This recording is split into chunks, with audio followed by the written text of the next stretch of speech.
तो good morning class. आज हम लोग पढ़ेंगे क्लास 10 साइंस का पहला chapter chemical reaction and equation. हमने सिलेबस आपको पहले एक्सप्लेन किया है। तो सिलेबस में यूनिट फर्स्ट का पहला चैप्टर है केमिकल रिएक्शन एंड इक्वेशन। तो सबसे पहले हम लोग समझते हैं what is the chemical reaction. क्या होता है केमिकल रिएक्शन? तो हम कहते हैं that process in which new substance form with new property. कोई भी प्रोसेस जिसके थ्रू कुछ नया बनता हो और उसकी नई एक अलग प्रॉपर्टी होती है, उसको हम लोग क्या कहते हैं? केमिकल रिएक्शन कहते हैं। नोट किया हमने, chemical reaction are process in which new substance form with new property. मतलब कुछ भी जो नया बने, जिसकी प्रॉपर्टी जिससे बन रहा है उससे कंप्लीटली क्या हो, आपका डिफरेंट हो, उस रिएक्शन को हम लोग क्या कहते हैं? Chemical reaction. तो हमको इस चैप्टर में पढ़ना है इसी केमिकल रिएक्शन के बारे में। अब हम बात करेंगे केमिकल रिएक्शन के कंपोनेंट के बारे में। केमिकल रिएक्शन के अगर हम कंपोनेंट की बात करेंगे तो केमिकल रिएक्शन में दो कंपोनेंट होते हैं, एक रिएक्टेंट होता है, एक प्रोडक्ट होता है। एक लाइन में अगर हम रिएक्टेंट और प्रोडक्ट को जानने की कोशिश करते हैं तो रिएक्टेंट किसी भी केमिकल रिएक्शन का वो कंपोनेंट होता है जिसको हम यूज नहीं करते, जिसको हम यूटिलाइज नहीं करते। They are not ready to use by us, मतलब हम लोग किसी भी काम में उसको यूज नहीं करते हैं। और प्रोडक्ट आपका किसी भी केमिकल रिएक्शन का वो कंपोनेंट होता है जो रेडी टू यूज होता है, उसको हम यूज करने के लिए बना के रखते हैं। किसी भी प्रोसेस के थ्रू हम लोग बनाते हैं तो उसको हम लोग क्या करते हैं? यूज करते हैं। कुछ भी बहुत जगह बात करते हैं, हम लोग कहते हैं कि प्रोडक्ट क्या निकल गया, इसका क्या प्रोडक्ट होगा, उसका क्या प्रोडक्ट होगा। प्रोडक्ट मतलब जो हम डेली लाइफ में क्या कर सकते हैं? यूज कर सकते हैं। बट उसको हम केमिस्ट्री में कैसे डिफाइन करेंगे? रिएक्टेंट क्या होता है? Reactant is a component of the chemical reaction that present in their original form. Reactant किसी भी केमिकल रिएक्शन का वो कंपोनेंट होता है जो अपने ओरिजिनल फॉर्म में होता है, not able to use by us the substance that present in their original form in chemical reaction. Suppose करो हम सब्जी बना रहे हैं, घर पे सब्जी बना रहे हैं, किसी भी वेजिटेबल का सब्जी बना रहे हैं, भिंडी की सब्जी बना रहे हैं, तो भिंडी जो आपका खेतों में अवेलेबल है तो अपने ओरिजिनल फॉर्म में है, उसको हम डायरेक्टली यूज नहीं कर सकते हैं। उसको हम पकाते हैं, एक प्रॉपर प्रोडक्ट बनाते हैं, तब उसका हम यूटिलाइज करते हैं। तो रेडी टू यूज के लिए नहीं है, उसको हम तुरंत यूटिलाइज नहीं कर सकते हैं, तो वो रिएक्टेंट है। जो रिएक्शन करने के लिए तैयार है, कुछ नया बनाने के लिए तैयार है, उसको हम लोग रिएक्टेंट कहते हैं। और बाय द एनी प्रोसेस, किसी प्रोसेस के थ्रू जो कुछ नया बनता है जिसकी प्रॉपर्टी अपने रिएक्टेंट से इंटायरली क्या होती है? आपकी डिफरेंट होती है, उसको हम प्रोडक्ट कहते हैं। तो यहाँ लिखा है the substance that form by any process. कोई भी सब्सटेंस जो किसी भी प्रोसेस के थ्रू बनाया जाता है जो अपने रिएक्टेंट, अपने पेरेंट से कंप्लीटली डिफरेंट होता है, उसको हम लोग क्या कहते हैं? प्रोडक्ट कहते हैं। और रिजल्ट ऑफ एनी प्रोसेस, एक लाइन में कैसे? रिजल्ट ऑफ एनी प्रोसेस, किसी प्रोसेस के रिजल्ट को ही हम लोग क्या कहते हैं? प्रोडक्ट कहते हैं। इट्स एबल टू यूज, इसको हम लोग क्या कर सकते हैं? यूटिलाइज कर सकते हैं। किस तरह से हमने बताया कि क्या होता है chemical reaction. Chemical reaction are process in which new substance form with new property. Chemical reaction एक ऐसा प्रोसेस है जिसमें कुछ नया बनता है, जिसकी प्रॉपर्टी अपने रिएक्टेंट से कंप्लीटली क्या होता है? डिफरेंट होता है। उसके बाद हमने देखा कि जो केमिकल रिएक्शन है उसके दो कंपोनेंट होते हैं, एक रिएक्टेंट होता है, दूसरा क्या होता है? आपका प्रोडक्ट होता है। तो उसके बारे में हमने आपको बताया। अब थोड़ा हम इसका एग्जाम्पल समझते हैं कि जो कुछ हमने बताया क्या ये आपका अप्लीकेबल होता है कहीं, और अप्लीकेबल होता है तो कैसे अप्लीकेबल होता है, इसको हम लोग जानने की कोशिश करते हैं। तो हम लोग देखते हैं कुछ एग्जांपल्स। तो हमने बताया कि जो केमिकल रिएक्शन है उसके दो कंपोनेंट है। एक कंपोनेंट जिसको हम लोग क्या कहते हैं? रिएक्टेंट कहते हैं, दूसरे कंपोनेंट को हम लोग क्या कहते हैं बेटा? प्रोडक्ट कहते हैं। ये बन गया आपका, ये है रिएक्टेंट, ये है आपका प्रोडक्ट। तो हम लोग देखते हैं कि जो हमने बताया है, जो एग्जाम्पल, जो डिफिनीशन हमने लिया है, वो डिफिनीशन क्या किसी केमिकल रिएक्शन पे सुटेबल होता है? तो देखते हैं हम लोग एग्जाम्पल लेते हैं। हम लोग लेते हैं सोडियम मेटल। हमने लिया सोडियम मेटल। सोडियम एक सॉफ्ट सॉलिड मेटल है। Sodium is a soft solid metal. Sodium की खास बात हम लोग जान लेते हैं। Sodium is a dangerous metal. Sodium बहुत डेंजरस मेटल है। इतना डेंजरस है बेटा कि अगर उसको हाथ में रखोगे तो हाथ जल जाएगा, पानी में डालोगे तो पानी जल जाएगा, गलती से अगर आपने उसको खा लिया, मुंह में चल गया तो मुंह पूरा ब्लास्ट हो जाएगा। इतना डेंजरस है सोडियम। तो सोडियम को हम लोग इतना डेंजरस है तो रखते कहाँ हैं? सबको पता है कि सोडियम की डेंजरस नेचर की वजह से सोडियम को हम किसी भी कैरोसिन ऑयल में, है ना, या डीजल पेट्रोल किसी भी ऑयल में स्टोर करके हम लोग इसको क्या करते हैं, रखते हैं, क्योंकि ये तुरंत ऑक्सीजन के कांटेक्ट पे आने के बाद जलना स्टार्ट कर देता है। इवन अगर हम सोडियम को पानी के ऊपर फेंक देते हैं तो सोडियम पानी के ऊपर आग लगा देगा। तो इतना डेंजरस है सोडियम, इसको खाने के बारे में तो सोच भी नहीं सकते। ये रही सोडियम की प्रॉपर्टी, ये रिएक्टेंट है बेटा, ये आपका एक क्लोरीन गैस से रिएक्शन करता है। Cl2 आपका एक गैस है जिससे आपका ये क्या कर रहा है, रिएक्शन कर रहा है। अब Cl2 के बारे में भी हम जान लेते हैं। Cl2 आपका एक गैसियस मॉलिक्यूल है, और ये गैसियस मॉलिक्यूल अगर हम बहुत समय तक इनहेल करते हैं, अगर रिस्पायरेशन में हम इसको इनहेल करते हैं तो हमारी बॉडी को पॉइजनस इफेक्ट प्रोड्यूस कर सकता है, इवन हमारी डेथ भी हो सकती है। तो क्लोरीन गैस की ऐसी खासियत है।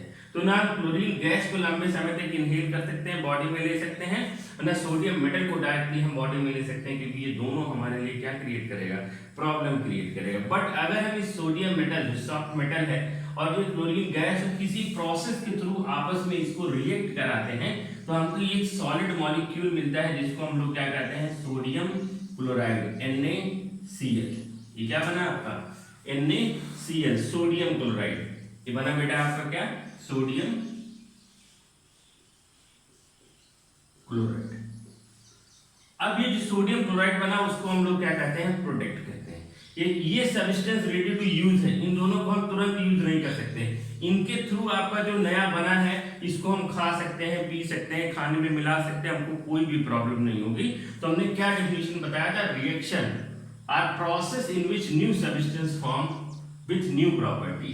तो हमने बताया कि जो नया बनेगा उसकी प्रॉपर्टी भी डिफरेंट होगी। कैसे प्रॉपर्टी डिफरेंट होगी, फिजिकल और केमिकल दोनों प्रॉपर्टी कंप्लीटली डिफरेंट है। कैसे डिफरेंट है, सोडियम मेटल आपका जल सकता है, आपका इन्फ्लेमेबल है, हाथ में रखोगे जल जाएगा, मुंह में अगर डाल दिए तो मुंह ब्लास्ट कर जाएगा, पानी में डालोगे जल जाएगा।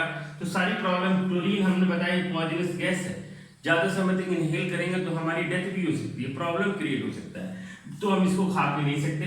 बट इनका अगर हम किसी प्रोसेस के थ्रू आपस में कंबाइन करके एक रिएक्शन बना देते हैं, प्रोडक्ट बना देते हैं, तो जो प्रोडक्ट बनता है सोडियम क्लोराइड, इसको खा सकते हैं, पी सकते हैं, खाने में मिला सकते हैं, बहुत जगह हम इसका क्या कर सकते हैं, यूटिलाइज कर सकते हैं, हमको कभी भी कोई भी प्रॉब्लम नहीं होगी। तो हमने डेफिनेशन जो बताया था, जो नया बनेगा वो अपने रिएक्टेंट से पूरी तरह से क्या होगा, आपका डिफरेंट होगा। ये बात आपको समझ में आएगी। एक और एग्जांपल लेते हैं हम लोग। एग्जांपल हमने लिया कार्बन के एक फॉर्म होता है, आगे पढ़ेंगे जिस फॉर्म के बारे में, जिसको हम लोग एलोट्रॉप कहते हैं। तो कार्बन के एक फॉर्म लिया जिसको हम लोग C लिया कार्बन, और ये जो फॉर्म लिया कार्बन सॉलिड में, ये डायमंड लिया, डायमंड लिया। ये क्या है आपका, डायमंड है। It is the one of the form of carbon, जिसको हम लोग कार्बन कंपाउंड में आगे चल के पढ़ेंगे एलोट्रॉप के बारे में, तो लंबी कहानी है वहां तक पहुंचने के लिए। बट हम समझते हैं कि कार्बन ही, डायमंड एक कार्बन है। तो जो कार्बन है आपका, ये डायमंड जो कार्बन है, इसका बहुत ज्यादा कॉस्ट होगा, बहुत एक्सपेंसिव आपका, ये आपका नॉन मेटल है। अगर इसको मार्केट में खरीदने जाओगे, हमने ज्यादा अमाउंट में लिया, 1 करोड़ का कार्बन है, सपोज करो 1 करोड़ का हम कार्बन खरीद के लाए हैं, और इस 1 करोड़ के कार्बन को हम ऑक्सीजन के साथ रखते हैं, O2 को साथ रखते हैं, और एक इग्नाइट टेम्परेचर, कुछ इग्नाइट टेम्परेचर देंगे, ज्वलनशील टेम्परेचर देंगे, और जिससे हम डायमंड को जलाना चाहते हैं। तो जो 1 करोड़ का डायमंड है, ऑक्सीजन के साथ कंबसन होकर बनाएगा कार्बन डाइऑक्साइड गैस। क्या बनाएगा बेटा, कार्बन डाइऑक्साइड गैस। तो अभी इस डायमंड का जो कीमत था 1 करोड़ रुपया था, और इसका जलने के बाद जो कार्बन डाइऑक्साइड बना वो 50 पैसे का भी बिकने वाला नहीं। तो आप सोच के देख लीजिए कि जो बना है प्रोडक्ट, वो पूरी तरह से अपने रिएक्टेंट से कंप्लीटली क्या है, आपका डिफरेंट है, पूरी तरह से अलग है। और जिसकी वैल्यू जब हम स्टार्ट किए थे रिएक्शन 1 करोड़ रुपए हुआ करता था, और प्रोडक्ट बनने के बाद उसकी वैल्यू कितनी हो गई, 50 पैसे से भी कम की हो गई। तो आप अंदाज लगा सकते हैं कि केमिकल रिएक्शन में कुछ भी हो सकता है, कुछ ऐसा सब्सटेंस बन भी सकता है जिस बहुत ज्यादा एक्सपेंसिव, बहुत अच्छा सब्सटेंस बन जाए, जिसको हम डेली यूज कर सकते हैं। और कभी कुछ ऐसा भी हो सकता है कि जो किसी की प्रॉपर्टी को इतना खराब कर दे और ऐसा प्रोडक्ट बना के तैयार करे जिस प्रोडक्ट का हम कहीं भी कोई भी यूटिलाइजेशन नहीं कर पाते हैं। तो इस तरह से हमने 2 रिएक्शन बताए। एक रिएक्शन और समझने की कोशिश करते हैं। हमने लिया hydrogen gas, H2 gas. Hydrogen gas की भी खास बात समझते हैं बेटा।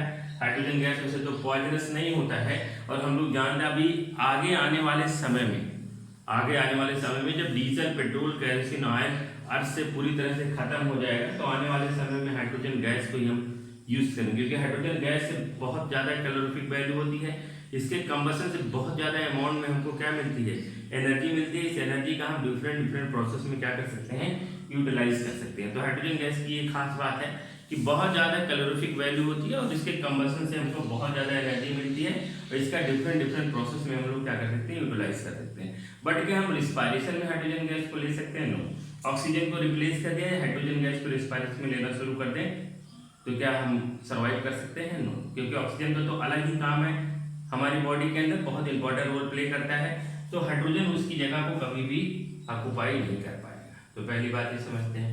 दूसरी बात हम लोग समझते हैं कि इस हाइड्रोजन गैस का रिएक्शन हम लोग एक दूसरे गैस के साथ कराते हैं जिसको हम लोग ऑक्सीजन गैस कहते हैं, O2 गैस।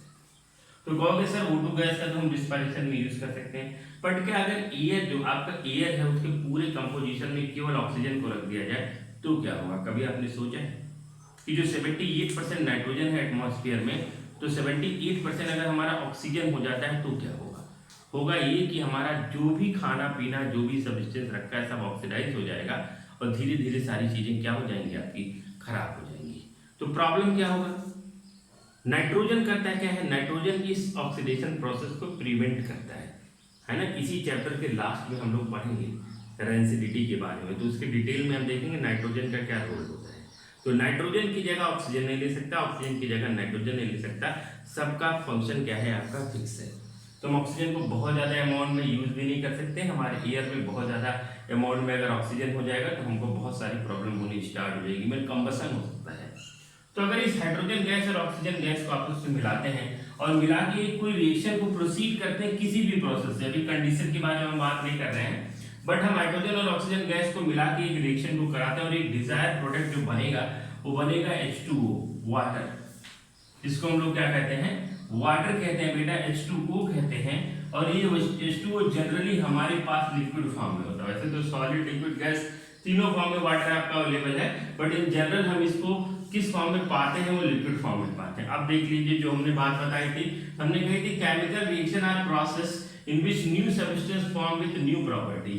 तो वही बात है भाई, हर एक जगह जो नया बन रहा है वो अपने रिएक्टेंट से कंप्लीटली डिफरेंट है, उसकी प्रॉपर्टी अपने रिएक्टेंट से पूरी तरह से क्या है, आपका अलग है। चाहे आप सोडियम क्लोराइड बना लिए, चाहे आप डायमंड को जला के खाक कर दिया और मिला क्या, 50 पैसे से कम अमाउंट का क्या मिला, कार्बन डाइऑक्साइड, जो कार्बन और ऑक्सीजन दोनों से कंप्लीटली क्या है, आपका डिफरेंट है। अब अगर चाहे भी हम कार्बन डाइऑक्साइड से तो डायमंड नहीं बना सकते। अगर हम चाहेंगे कार्बन डाइऑक्साइड से डायमंड बना लो तो इट इज इम्पॉसिबल, ये बन ही नहीं सकता है कार्बन डाइऑक्साइड से डायमंड। इसी तरह से हाइड्रोजन और ऑक्सीजन को जब हम आपस में कंबाइन करके कोई रिएक्शन करवाते हैं और किसी भी प्रोसेस के थ्रू जो मॉलिक्यूल बनेगा, जो प्रोडक्ट बनेगा, वो वाटर बनेगा। ये वाटर पूरी तरह से हाइड्रोजन से भी डिफरेंट है, ऑक्सीजन से भी डिफरेंट है ना। ये इसकी कैलोरीफिक वैल्यू भी बहुत कोई ज़्यादा नहीं होती है और ना ये कोई ऑक्सीडेशन कॉज करता है, ना हम वाटर का रिस्पायरेशन में क्या करते हैं, यूटिलाइज करते हैं। ठीक है ना। तो अगला टॉपिक हम लोग देखते हैं। तो हमने आपको पढ़ाया केमिकल रिएक्शन क्या होता है, उसके डिफिनीशन के बारे में, कंपोनेंट के बारे में, कुछ एग्जाम्पल हमने आपको बताया।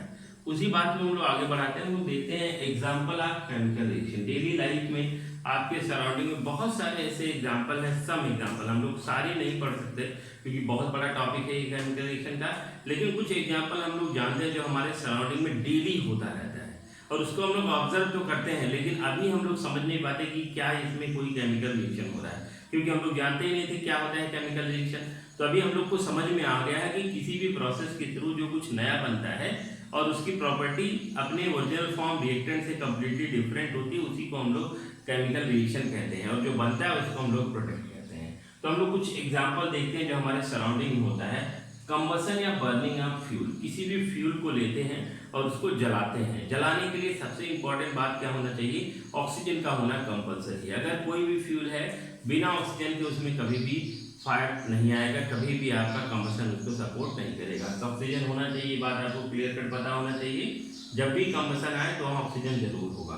कोई भी फ्यूल लेते हैं उसका कंबसन कराते हैं। हम लोग जो गाड़ी से चलते हैं जिसमें पेट्रोल है, डीजल है, या हम केरोसिन ऑयल को कहीं जलाते हैं, कैंडल को कहीं जलाते हैं, किसी भी फ्यूल को हम कहीं कंबसन कराते हैं तो कोई भी एक बात दिमाग में अच्छी तरह से फीड कर लीजिए कि अगर हम कहीं भी कंबसन कराएंगे जिस मॉलिक्यूल या जिस रिएक्टेंट में कार्बन होगा, कार्बन बेस कोई भी कंपाउंड जिसका कंबसन कराते हैं उसका बनने वाला प्रोडक्ट हमेशा कार्बन डाइऑक्साइड एंड वाटर होगा। हमने बताया हमेशा होगा, इसमें कहीं भी कोई भी एक्सेप्शन नहीं है। किसी भी क्लास में आप जाओगे, कार्बन कंटेनिंग किसी कंपाउंड का अगर हम कंबसन कराते हैं तो बनने वाला product carbon dioxide and water होगा। अगर कार्बन कंटेनिंग कंपाउंड में केवल कार्बन है तो प्रोडक्ट केवल कार्बन डाइऑक्साइड बनेगा। कार्बन हाइड्रोजन के साथ कोई रिएक्टेंट है तो कार्बन डाइऑक्साइड वाटर बनेगा। कार्बन हाइड्रोजन के साथ नाइट्रोजन है तो कार्बन डाइऑक्साइड वाटर और नाइट्रोजन के भी ऑक्साइड बनने तैयार हो जाएंगे। मतलब जितने भी कार्बन के साथ अलग अलग एलिमेंट रहेंगे सबका ऑक्साइड बनेगा। तो ये बात हम लोग समझते हैं। पहला देखते हैं एग्जांपल, कंबसन या बर्निंग ऑफ फ्यूल। हमने कोक ले लिया है, कोक, ये सब बातें आगे होगी, बाद में होगी बेटा। एलोट्रॉप के बारे में हम जो पढ़ेंगे। कोयला ले लिया सॉलिड फॉर्म में, तो आपने देखा कि डायमंड भी तो इसी फॉर्म में था, बट यहाँ डायमंड को हम जलाने नहीं जा रहे, डायमंड को हम जलाएंगे। हमने तो एग्जाम्पल में आपको बता दिया था, कोई डायमंड को जलाएगा क्या? इतना एक्सपेंसिव आपका एलोट्रॉप होता है कार्बन का और इतना बढ़िया ज्वेलरी बनता है उसका, तो हम लोग उसका कंबसन तो करा ही नहीं सकते। हमने कोयला ले लिया और इस कोयले का कंबसन करा रहे हैं। इसकी जगह आप डीजल भी ले सकते हो, पेट्रोल भी ले सकते हो, केरोसिन ऑयल भी ले सकते हो, हम भी ले सकते थे, लेकिन अभी उसका फॉर्मूला आपके सामने रखेंगे तो आपको थोड़ी प्रॉब्लम होगी। इसीलिए छोटा सा एग्जाम्पल लेते हैं। हमने कोयला ले लिया और इसका कंबसन कराया, और जब कंबसन कराया तो हमको एक नया सब्सटेंस मिला, कार्बन डाइऑक्साइड, जो अपने पेरेंट मतलब रिएक्टेंट से कंप्लीटली क्या है बेटा, डिफरेंट है। तो ये आपका एक एग्जाम्पल हो जाएगा किसका, कंबसन ऑफ रिएक्शन का, या हम लोग कह सकते हैं केमिकल रिएक्शन का। इसके साथ बहुत ज्यादा अमाउंट में आपको क्या मिलने वाली है, एनर्जी मिलने वाली है, और इसी एनर्जी का हम डिफरेंट प्रोसेस में क्या करते हैं, यूटिलाइजेशन करते हैं, energy in form of heat. तो अभी energy in form of heat, कुछ लोगों को थोड़ी सी प्रॉब्लम होती है कि टेम्परेचर और हीट, टेम्परेचर बढ़ेगा। कुछ लोग कहते हैं कि कार्बन का हम कंबसन कराएं हमको कुछ टेम्परेचर मिला, टेम्परेचर नहीं मिला बेटा, हीट मिला। Heat is the form of energy और temperature is the physical quantity that used to feel coldness and hotness, जिसका हम केवल फील करते हैं कि ठंडा है या गर्म है। यूज करने के लिए जिस फिजिकल क्वांटिटी का यूज करते हैं उसको टेम्परेचर कहते हैं। और heat is the terminology of energy, energy का एक टर्म है। तो हमको हीट मिलेगा एनर्जी के फॉर्म में। तो इस तरह से आपको समझ में आया कंबसन या बर्निंग ऑफ फ्यूल। दूसरा हम लोग रिस्पायरेशन, रिस्पायरेशन हम एनिमल में जानने की कोशिश करेंगे। क्या रिस्पायरेशन एक केमिकल रिएक्शन है, और अगर है तो कुछ नया जरूर बनेगा। तो रिस्पायरेशन में होता है क्या हम लोग जानते हैं। हमारे ब्लड में ग्लूकोज होता है, कैसे होता है हम बायोलॉजी में लाइव प्रोसेस में डिटेल में जानेंगे, बट हमको यहाँ केमिस्ट्री में क्या देखना है कि जो हमारा ब्लड है उसमें ग्लूकोज होगा, और हम रिस्पायरेशन के थ्रू ऑक्सीजन लेते हैं, वो ऑक्सीजन भी हमारे कहाँ जाता है, ब्लड में जाता है। तो ब्लड में दो मॉलिक्यूल है, एक ग्लूकोज है, एक ऑक्सीजन का मॉलिक्यूल है। तो एक हमने ग्लूकोज लिया C6H12O6, ये ग्लूकोज है, और ये किससे रिएक्शन करता है, ऑक्सीजन के साथ रिएक्शन करता है। और कहाँ रिएक्शन करता है, हमारे ब्लड के अंदर। हमारे ब्लड के अंदर ग्लूकोज ऑक्सीजन के साथ क्या करेगा, रिएक्शन करेगा। ध्यान रखिए, हमने स्टार्टिंग में एक बात आपको बताई थी, और वो बात क्या बताई थी, हमने बताया था बेटा कार्बन कंटेनिंग एनी कंपाउंड अगर ऑक्सीजन के साथ रिएक्शन करेगा तो कुछ सोचना ही नहीं, बनने वाला प्रोडक्ट हमेशा कार्बन डाइऑक्साइड एंड वाटर होगा। तो ये ग्लूकोज का हो रहा है कंबसन। रिस्पायरेशन में ग्लूकोज का होता है क्या, आपका कंबसन। और जब ग्लूकोज का कंबसन होगा तो बनेगा कार्बन डाइऑक्साइड और बनेगा आपका वाटर मॉलिक्यूल, और साथ में हमको एनर्जी मिलेगी। लेकिन हमको जो एनर्जी मिलेगी वो किस फॉर्म में मिलेगी, इन फॉर्म ऑफ ATP। आपने पढ़ा है लास्ट ईयर पढ़ा है आपने, mitochondria the power house of cell. तो ये सारा प्रोसेस माइटोकॉन्ड्रिया के अंदर ही हो रहा है, लेकिन कैसे हो रहा है हम आगे चल के पढ़ेंगे लाइव प्रोसेस में। लेकिन केमिस्ट्री में हमको समझना है कि अगर हम रिस्पायरेशन करते हैं, सेलुलर रिस्पायरेशन करते हैं बेसिकली, तो उस सेलुलर रिस्पायरेशन में हमारी ग्लूकोज का कंबसन होगा, और उस ग्लूकोज के कंबसन से हमको क्या मिलेगा, कार्बन डाइऑक्साइड, वाटर मिलेगा, और एनर्जी का फॉर्म मिलेगा जिसको हम लोग ATP कहते हैं, एडेनोसिन ट्राइफॉस्फेट होता है। तो इस तरह से आपका ये जो रिस्पायरेशन है, एनिमल रिस्पायरेशन है, वो रिस्पायरेशन भी ये किसका एग्जांपल है, केमिकल रिएक्शन का एग्जांपल है। तो बात समझ में आई होगी आपको। थर्ड एग्जांपल हम देखते हैं जिसको हम लोग कहते हैं rusting of iron. Rusting of iron क्या होता है? आयरन में जंग लग जाना। अभी आप देखेंगे जो बरसात में बहुत सारे आयरन के सबस्टेंस घर के बाहर पड़े रहते हैं, उस पर पानी गिरेगा, ऑक्सीजन तो है ही है इन्वायरमेंट में, तो अगर वाटर कंटिन्यू उस पर गिरता रहता है, सूखता रहता है, फिर पानी आ जाएगा, सूखता रहेगा, तो आप धीरे धीरे देखेंगे कि जो आयरन मेटल था वो अपने कलर को धीरे धीरे क्या कर रहा है? आपको चेंज कर रहा है। कलर को चेंज करते जा रहा है। जब उसको आप हाथ में पकड़ोगे तो हाथ में बहुत सारा पाउडर फॉर्म में आपका क्या आ जाएगा? आयरन के कंपोनेंट आ जाएंगे। अगर आप कोशिश भी करो कि उसके अंदर से आयरन को हम सेपरेट कर ले तो इट इज इम्पॉसिबल, क्योंकि अब वो आयरन नहीं रहा जो आपने रखा था, वो जो पाउडर फॉर्म में आपके हाथ में है वो रस्ट है, वो जंग लग गया है। वो आयरन धीरे धीरे अपने प्रॉपर्टी को क्या कर रहा है? लॉस कर रहा है। और अगर लंबे समय तक आप उसी तरह से वहां पे उसको रखा तो आयरन पूरी तरह से खत्म हो जाएगा, और हाथ में जब उठाओगे तो आपको केवल पाउडर फॉर्म मिलेगा। और आप कोशिश भी करोगे कि उस रस्ट के अंदर से हम आयरन को बाहर निकाल लें तो हमारे लिए बिल्कुल भी ये पॉसिबल नहीं है। तो ये भी एक एग्जांपल है, rusting of iron is the example of chemical reaction. Rusting of iron में होता क्या है? जो आयरन आपका सॉलिड आपके घर के बाहर पड़ा है, चाहे आपका वो रॉड हो कोई आयरन का, या कोई आपने जाली लगा रखा है, खिड़की दरवाजों पे लगा है कोई लोहा, अगर वो कंटिन्यूअस मॉइस्चर के कांटेक्ट में रहता है। मॉइस्चर में कौन कौन होता है बेटा? मॉइस्चर में ऑक्सीजन के मॉलिक्यूल होते हैं, और क्या होता है आपका? वाटर के मॉलिक्यूल होते हैं, X2O। X2O का क्या मतलब है यहाँ? X2O का मतलब कि X is any number, 1 molecule of water, 2 molecule of water, 3 molecule of water, 4 molecule of water, कितने भी मॉलिक्यूल ऑफ वाटर हैं। और जब इस moisture containing water molecule as well as oxygen and different type other gases also, but iron other gases से reaction नहीं करता है। वो रिएक्शन किसके साथ करेगा? ऑक्सीजन के साथ करेगा और वाटर के साथ रिएक्शन करेगा। और वाटर और ऑक्सीजन के साथ रिएक्शन करके प्रोडक्ट क्या बनाएगा? आपको ध्यान से देखना है। ये प्रोडक्ट बनाएगा Fe2O3.XH2O, मतलब हाइड्रेटेड आयरन का ऑक्साइड बनाएगा। हाइड्रेटेड मतलब वाटर के कुछ मॉलिक्यूल इसके सरफेस पे एब्जॉर्ब है, और जो जंग लगा है उसको टच करोगे तो आपको कुछ ठंडा ठंडा लगेगा, क्योंकि आपने पढ़ा है बेटा इवेपोरेशन कॉज कूलिंग, क्योंकि वाटर मॉलिक्यूल उसके सरफेस पे एब्जॉर्ब है तो कंटिन्यूअस इवेपोरेशन का प्रोसेस हो रहा है, तो आप जब उसको टच करोगे ठंडा लगेगा। जैसे आप सीमेंट में हाथ डालिए, जब भी सीमेंट में हाथ डालेंगे तो आपको ठंडा लगेगा। कोई रेत है, बालू, SiO2 सिलिका, उसके अंदर हाथ डालिए आपको ठंडा लगेगा। क्यों? क्योंकि कंटिन्यूअस वहाँ इवेपोरेशन का प्रोसेस हो रहा होता है। इसी तरह से हमारा जो रस्ट है वो हाइड्रेटेड आयरन का ऑक्साइड होता है, और हाइड्रेटेड आयरन का जो ऑक्साइड बना जिसको रस्ट कहते हैं आयरन का, वो अपने रिएक्टेंट से कंप्लीटली डिफरेंट है। इसीलिए ये rusting of iron is another example of chemical reaction. तो ये भी एक एग्जांपल है केमिकल रिएक्शन का। उसके बाद हम लोग देखते हैं फोटोसिंथेसिस। एक रिएक्शन देखते हैं हम लोग क्या, जिसको हम लोग क्या कहेंगे? फोटोसिंथेसिस। फोटोसिंथेसिस आपने पढ़ा है, कहाँ पढ़ा है आपने? क्लास 9 में पढ़ा है। क्लास 9 में बहुत डिटेल में नहीं जाना है, लेकिन आपने समझा है कि जो हमारा प्लांट का एक सेल ऑर्गेनेल्स होता है प्लास्टिड, वो प्लास्टिड को हमने कहा था कि plastid is kitchen house of cell. Cell का प्लास्टिड क्या होता है? किचन हाउस होता है। किचन हाउस, घर का किचन क्या होता है? किचन वो होता है जिसमें हमारा कुछ खाना बनता है। तो प्लांट के अंदर कुछ सिंथेसिस होगा। फोटो मीन्स होता है लाइट, और सिंथेसिस मीन्स होता है बनना। लाइट के प्रेजेंस में किसी भी सब्सटेंस के बनने के प्रोसेस को हम लोग क्या कहते हैं? फोटोसिंथेसिस। तो प्लांट इस प्रोसेस से अपना फूड सेल्फ बनाता है, इसीलिए प्लांट को हम ऑटोट्रॉफ्स कहते हैं। ये सब बातें बायोलॉजी में पढ़ेंगे, बट यहाँ केमिस्ट्री में पढ़ते हैं कि फोटोसिंथेसिस इज केमिकल रिएक्शन, क्योंकि आपके एग्जाम में आता है कि prove the photosynthesis chemical reaction. तो कैसे प्रूव करोगे? बता के तो प्रूव कर नहीं सकते, तो आपको लिख के प्रूव करना पड़ेगा, क्योंकि जो पूछ रहा है उसको पता है कि केमिकल रिएक्शन में कुछ नया बनेगा, उसकी प्रॉपर्टी कंप्लीटली अपने रिएक्टेंट से अलग होगी, तो रिएक्शन ही पूछ रहा है आपको। तो फोटोसिंथेसिस में होता क्या है? फोटोसिंथेसिस में आपका carbon dioxide gas, water molecule, दोनों प्लांट के किस पार्ट में, अगर कुछ नहीं समझते हम लोग समझते हैं ग्रीन पार्ट ऑफ प्लांट।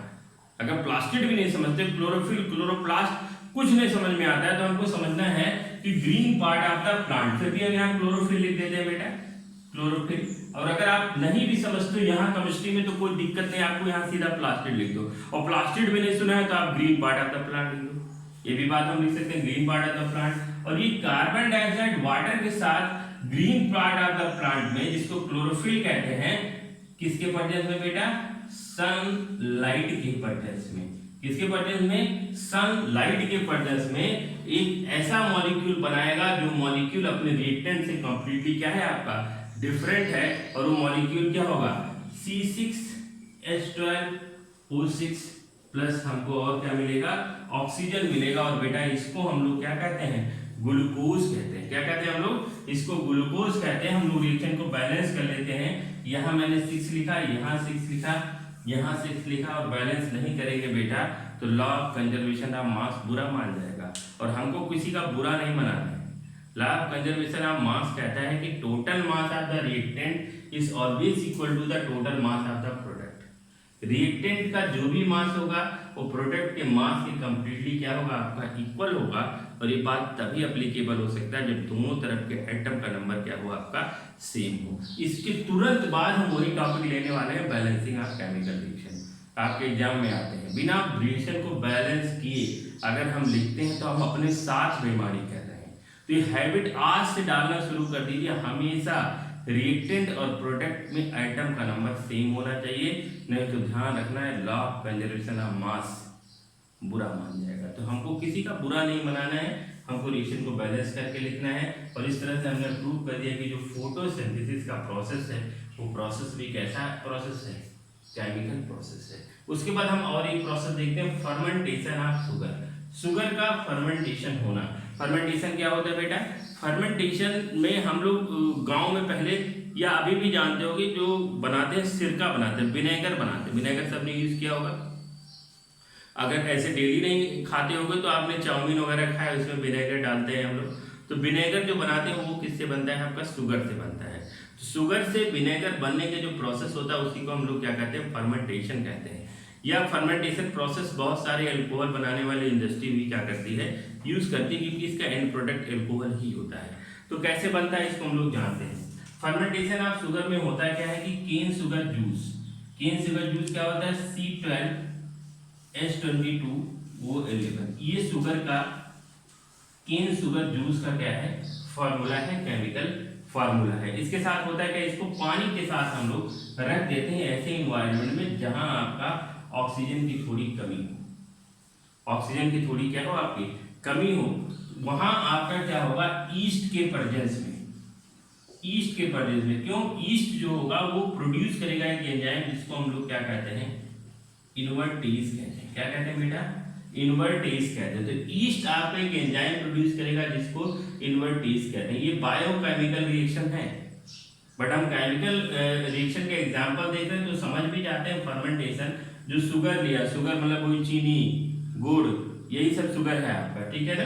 तो जो शुगर लिया वो वाटर के साथ थोड़ा कम अमाउंट ऑफ ऑक्सीजन में हमारा ईस्ट डेवलप होगा। वो ईस्ट आपका एक एंजाइम प्रोड्यूस करेगा जिसको हम लोग क्या कहते हैं इन्वर्टेज कहते हैं। और ये इन्वर्टेज एंजाइम इस शुगर को चेंज कर देगा, कंप्लीटली चेंज कर देगा, और चेंज करके दो मॉलिक्यूल बनाएगा C6H12O6 प्लस C6H12O6। तो आपने सोचा कि सर जब C6H12O6 दोनों C6H12O6 बना तो यहाँ 2 मॉलिक्यूल करके क्यों नहीं लिख सकते? इसलिए नहीं लिख सकते बेटा क्योंकि यहाँ ये जो C6H12O6 बना जिसको हम लोग ग्लूकोज कहते हैं, और यहाँ जो दूसरा बना उसको हम लोग क्या कहते हैं फ्रक्टोज कहते हैं। तो आगे चल के हम लोग देखेंगे ग्लूकोज और फ्रक्टोज का जो केमिकल फार्मूला है पूरी तरह से सेम है, बट अगर आप ध्यान देंगे इसके स्ट्रक्चर में तो स्ट्रक्चर आर कंप्लीटली डिफरेंट।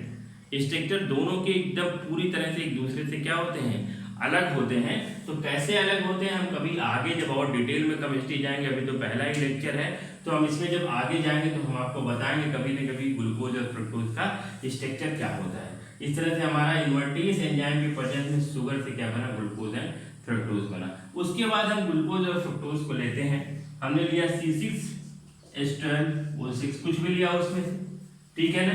तुरंत इमीडिएट आपका दूसरा एक एंजाइम मिलेगा जिस एंजाइम को हम लोग बेटा क्या कहते हैं जाइमेज कहते हैं। ये जाइमेज नाम का एंजाइम इस ग्लूकोज या फ्रक्टोज को कन्वर्ट कर देगा C2H5OH जिसको हम लोग अल्कोहल कहते हैं, इथेनॉल कहते हैं, और साथ में आपको क्या मिलेगा H2O वाटर मिलेगा, सॉरी कार्बन डाइऑक्साइड। और अगर आप इस रिएक्शन को भी बैलेंस करना चाहते हो तो आसानी से बैलेंस कर सकते हो। यहाँ 2 लिख सकते हो, यहाँ 2 लिख सकते हो और आपका रिएक्शन पूरी तरह से क्या है, बैलेंस है। तो आप जितने भी एग्जाम्पल आपने देखा, आपने क्या देखा, किसी प्रोसेस के थ्रू हम कुछ नया बनाते हैं और जो नया बनाते हैं वो अपने रिएक्टेंट से पूरी तरह से डिफरेंट होता है, अलग होता है, और उसका हम कहीं नहीं किसी भी तरीके से क्या करते हैं, यूटिलाइज करते हैं। तो जो आपका ये बना कि कार्बन से कार्बन डाइऑक्साइड, ग्लूकोज से कार्बन डाइऑक्साइड वाटर, आयरन का रस्टिंग देखा आपने, फोटोसिंथेसिस देखा, फर्मेंटेशन ऑफ शुगर देखा, उसी तरह से कर्डिंग ऑफ मिल्क, मिल्क का कर्ड में कन्वर्ट होना, दूध से दही का बनना। दूध से दही का बनने के लिए एक बैक्टीरिया इंपॉर्टेंट रोल प्ले करता है जिसको हम लोग क्या कहते हैं, लैक्टोबैसिलस कहते हैं। लैक्टोबैसिलस नाम का बैक्टीरिया आपके मिल्क को कर्ड में कन्वर्ट करता है। और अगर आप ध्यान देंगे, मिल्क एक अलग प्रॉपर्टी के साथ होगा और कर्ड एक अलग प्रॉपर्टी के साथ होगा। इस तरह से मिल्क से एक प्रोडक्ट बनेगा जिसको हम लोग क्या कहते हैं, कर्ड कहते हैं। राइपिंग ऑफ फ्रूट, फ्रूट का पक जाना। जब आप देखिए अभी आम को खरीद के लाते हो, कच्चा आम खरीद के लाते हो तो खट्टा होगा, और पका हुआ आम खा के लेके आओगे तो कैसा होगा, मीठा होगा। तो खट्टा है तो सिट्रिक एसिड, और मीठा है तो शुगर का, तो सिट्रिक एसिड से किस में कन्वर्ट हो रहा है, सीधा शुगर में कन्वर्ट हो रहा है। तो एक पूरा केमिकल प्रोसेस है। Ripening of fruit is a chemical process. उसी तरह से डाइजेशन ऑफ फूड, जो फूड का डाइजेशन होता है हमारी बॉडी के अंदर, वो भी आपका एक ऐसा प्रोसेस है, केमिकल प्रोसेस है। तो हमने ये पहला लेक्चर आपको बताया कि what is the chemical reaction, chemical reaction के कंपोनेंट क्या होते हैं, तो उसके हमने उसके बेसिस पे कुछ एग्जांपल लिए, और यहाँ बहुत सारा एग्जांपल लिया, एग्जांपल ऑफ केमिकल रिएक्शन जो आपने देखा समझा। कल को आपसे कुछ भी पूछा जाए कि prove the combustion is a chemical reaction, prove respiration या rusting of iron, photosynthesis, fermentation, curding of milk, ripening of fruit, digestion या burning of candle, different an number of example आपके केमिकल रिएक्शन के हैं। But इस lecture से थोड़ा आपको idea मिला होगा कि केमिकल रिएक्शन क्या होता है। तब तक के लिए ये पूरा का पूरा लेक्चर आप इसको रिवाइज करिए और आगे की बातें हम लोग फिर से पढ़ेंगे। तब तक के लिए थैंक यू वेरी मच।